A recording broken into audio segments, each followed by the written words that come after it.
If you feel like you constantly cannot breathe, if you are having to consistently gasp for air, even though your lungs are already filled with air, then you need to watch this video because I have some very important information for you. I went through this myself. I got through it. My name is LK Way. I am the wellness writer for the True Age Now blog, as well as the wellness coach for my own wellness brand, Well House. I went through having consistent air hunger to the point where it landed me in my PCP's office and the emergency room. I went to my PCP's office first because I had a scan done of my lungs. I had several different breathing sensations in my body, and I say sensations because I genuinely felt like I could not breathe.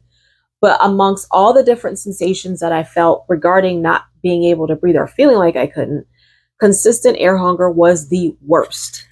I literally went around for about 2 weeks feeling like I couldn't get enough air. I went to my PCP. I was like, I cannot breathe.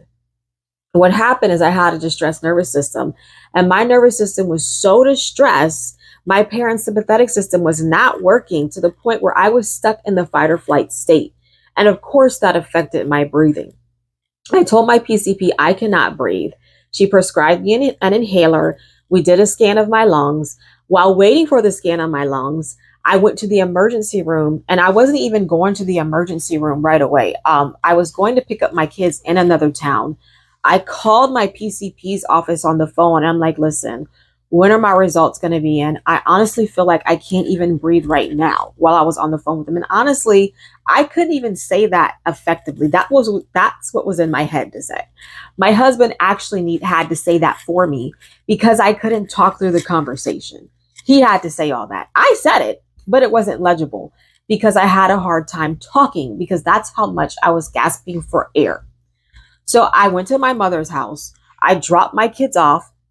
And then my PCP told me, told my husband rather, you need to go to the emergency room if you feel that you cannot breathe. We do not have your test results back. Your doctor is off, and we have to contact her to get that information.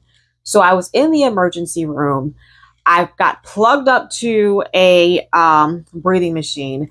They drew my blood to find out, we got to see if this is a real, if we have to do operation or something. This girl's in here. She's really panicking. She feels like she can't breathe. They actually had a girl draw my blood that was new.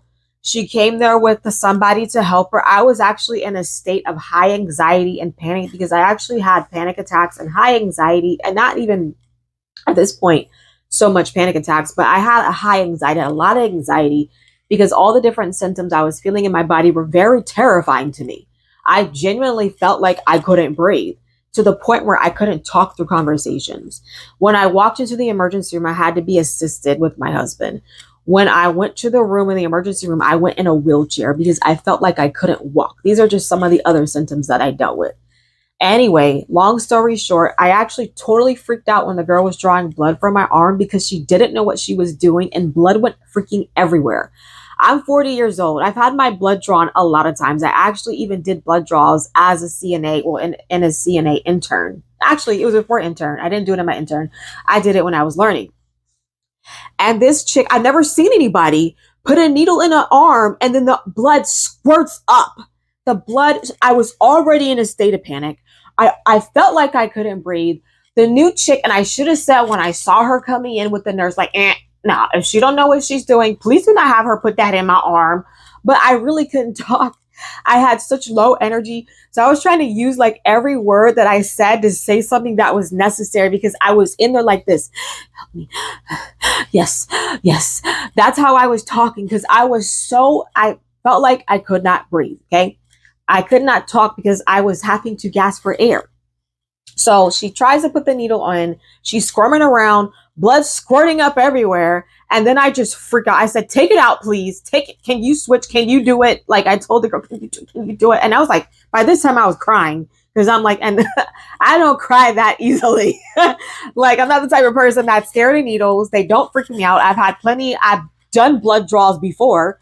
So I'm like, okay, go ahead, doc, turn my head. Okay. I've had people have to fish around, but when that blood squirted up in the air, I was like, oh my gosh, if she does not get the heck out of here, So the lady was like, I'm sorry, I got it. She did. She took care of it. Long story short, my oxygen was at 98. That's good. That means you could breathe. So what the heck was going on? Basically, I just felt like I couldn't breathe because when your parasympathetic system and your sympathetic system are not working properly, you get stuck in the fight or flight state, essentially, if that parasympathetic system's not easing you back into a state of rest. In your autonomic nervous system, you have two nervous systems that work together to maintain balance in your body. The sympathetic is in charge of fight or flight. Parasympathetic is in charge of rest and digest. They weren't working properly. So I had the sensation like I couldn't breathe even though I could breathe. I exasperated that sensation, so I made it 10 times worse because I was very afraid. I need to tell you what I did to make this worse for myself. I had the sensation. I had this sensation like I couldn't breathe for a while before I went to my PCP. The things that I did that made it 10 times worse was, one, avoiding going to the doctor sooner. You need to go to the doctor as soon as you feel like you cannot breathe. Why? Well, obviously, you need to make sure you're not dealing with a serious health issue. You need to make sure that you know what's going wrong. Actually, let me go right back to my doctor's visits real quick. This was really cool. While I was at the doctor's office, the doctor came in and showed me the results of the machine. He also concurred with the blood work that I was okay. And then simultaneously, my doctor calls my husband back and he's like, yep, her results are great.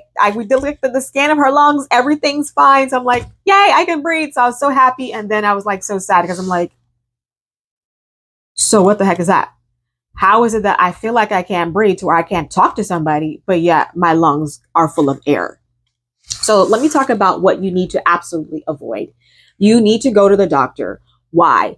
Because once I found out and I got the scan and I knew that I really could breathe, I reached a whole nother level of calm in my body.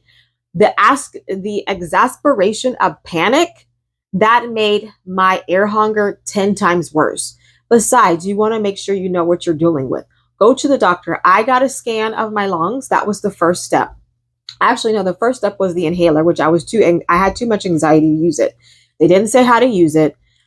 When I squirted the air into my mouth, I was like, I don't like the way that feels. So I didn't use it. I went to my PCP. We did a scan of my lungs, and then I ended up going to the emergency room and getting the blood work and getting some hooked up to the breathing machine. But you need to go to the doctor to make sure that you really can breathe. Second thing you need to do, so go to the doctor. You need to not panic. You need to understand once you go to the doctor, you don't need to panic. Panic will make it 50 million times worse because when you are panicking, your body is releasing more hormones that stimulate that sensation of not being able to breathe. Remember, when you're stimulating your nervous system with stress or by panicking, it's releasing those stress hormones like cortisol. It's getting released inside of your body and it's communicating to your body, hey, there is a very scary situation going on right now. We need to release these hormones and prepare her for impacts. She's not okay. So your body is thinking that you're being attacked by a lion or a tiger or a bear. And in a sense, you are freaking out and you are afraid of something, but it's not life or death. There really isn't a lion, tiger, or bear. You're just very afraid of what is happening. By going to the doctor, it'll help you not be in a state of high alert or high anxiety. In turn, it'll stop your body from releasing so much adrenaline when you feel the discomfort, which essentially fuels the sensation of not being able to breathe. And the last thing you want to do, and this is something that I had to learn the hard way because I had anxiety. It was actually uncomfortable for me to rest, but I had to make sure that I didn't overexert myself. These are absolutely vital if you have consistent air hunger. I had a busy schedule. I loved exercising. I loved going for walks. I had to not do some of that stuff. I had to incorporate deep breathing, but I had to take some stuff off my plate. Why?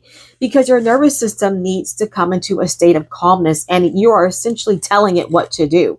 So I had to take some things off my plate so I wasn't overstimulating myself and keeping that sensation of I can't breathe. I just felt like I couldn't breathe all the time. And one thing I'm going to say, because I actually have another video on this, and I think I say this in the other video, but you want to understand that as you are breaking, or avoiding the things that I just said, especially if they're habits that you have of doing too much. So you want to make sure that if you have to break a habit of doing a lot of stuff, or even if it's not a lot of stuff, it might just be too much for the state that you're in. If you're not able to breathe properly and you feel like you are just going to lose it with the tasks that are on your plate right now, you absolutely positively have to scale down. You don't want to overstimulate your nerves with too much tasks. This is something that I had to learn the hard way. I had too much going on. And by overstimulating my adrenals, I just kept making my air hunger that much worse.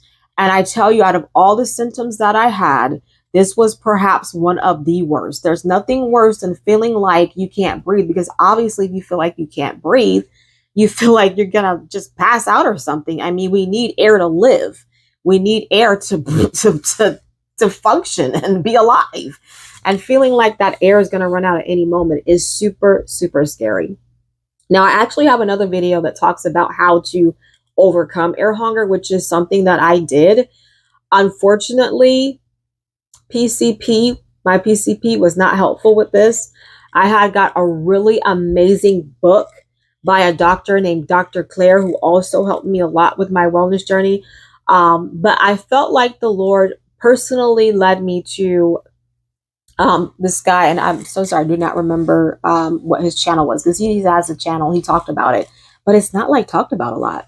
And he talked about some, I think he talked about box breathing. I can't remember what he said, but I got a lot of comfort in seeing someone else in the whole entire world talking about this, because I'm like, my PCP can't help me, like, you're the doctor. And even though I got a certification in wellness, I mean, it never came up, oh, you're going to actually feel like you totally can't breathe, but you actually really can. And I'm like, that is crazy. So anyway, I have another video that if you want to know how to overcome that, I have a video that you can watch that will help you with that, right? You need to understand it's going to take patience, but it's worth it to not be walking around feeling like you can't breathe all day, all night. It was absolutely tormenting. I wouldn't wish it on my worst enemy. All right, so that's all I have for you today. I really hope this video was very informative. So go ahead and like and share the video with those who you know are dealing with this, or you think that could benefit from it. Subscribe to my channel so that you can get way more helpful tips if you are dealing with a distressed nervous system, or if you just want to know more about wellness in general from a faith-based perspective. I talk about the healthy spirit, soul, and body. All right. Again, my name is LK Way, and I'm wishing you an awesome day. Take care.